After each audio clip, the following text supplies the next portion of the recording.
Hi guys! Welcome back to my channel. This is Simply Dames HK. Today's episode po ay gagawa tayo ng French onion pork chop.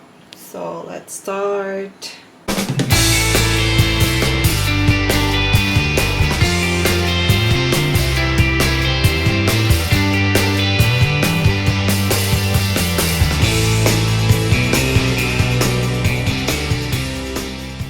Yung aking tatlong medium pork chop.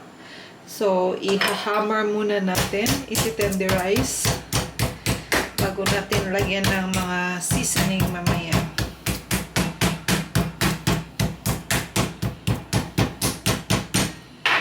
Ayan, side by side.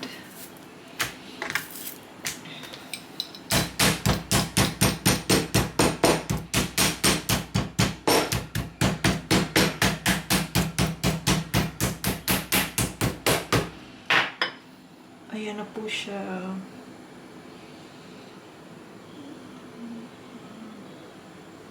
Stay tuned sa ating mga ingredients na ilalagay. And guys, ito na po yung ating ingredients sa ating French onion pork chop. So, I have 3 pieces of pork chop here. So, mamaya ilalagyan natin yan ng salt and pepper. And I also have here the red onion. Wala kasi ako mahanap na yellow. It's supposed to be yellow, pero ito lang yung available. So, okay naman siguro yan. And I also have here garlic powder. Since ilalagyan natin ng chili para may konting spice. And I also have here a pepper. And also salt. Butter. Meron din akong Italian seasoning. And of course, I have a cornstarch and extra virgin oil. And since wala ako yung cheese na para sana dito, but meron lang available lang tayo yung Parmesan cheese natin at saka yung single slice. So I think that will do. So, let's start.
While nagluluto po tayo ng ating pork chop, isasabay ko na rin yung dito, isang skillet para sa ating caramelized onion.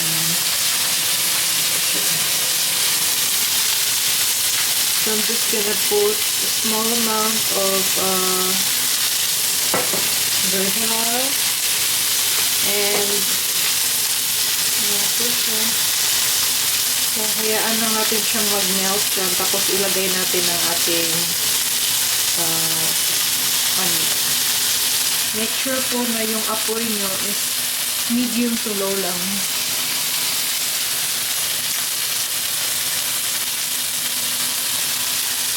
Okay, pwede na natin ilagay ang ating onion. There we go.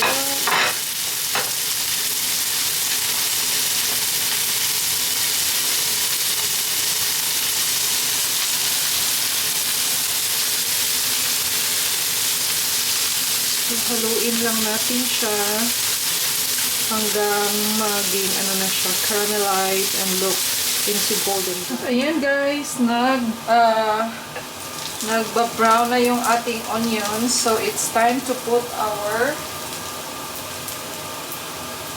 pork cubes na liquid.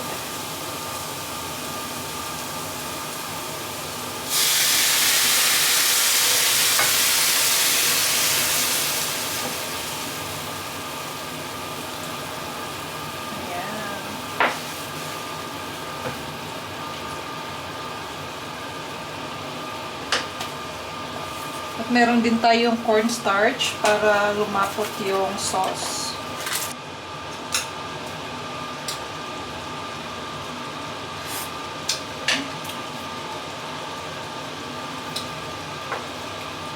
Let's add more pepper.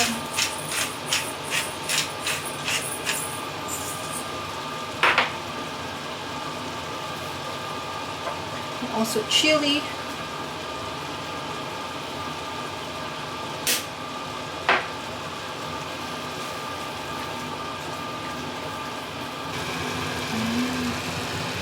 Sobrang sticky na po ng ating sauce with the caramelized onion at now ilalagay na natin ang ating pork chop. Yan.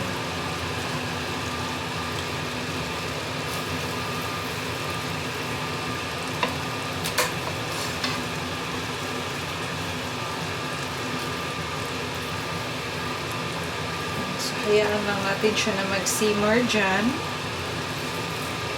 And then, ilalagay natin mamaya ang ating cheese on the top of the pork chop.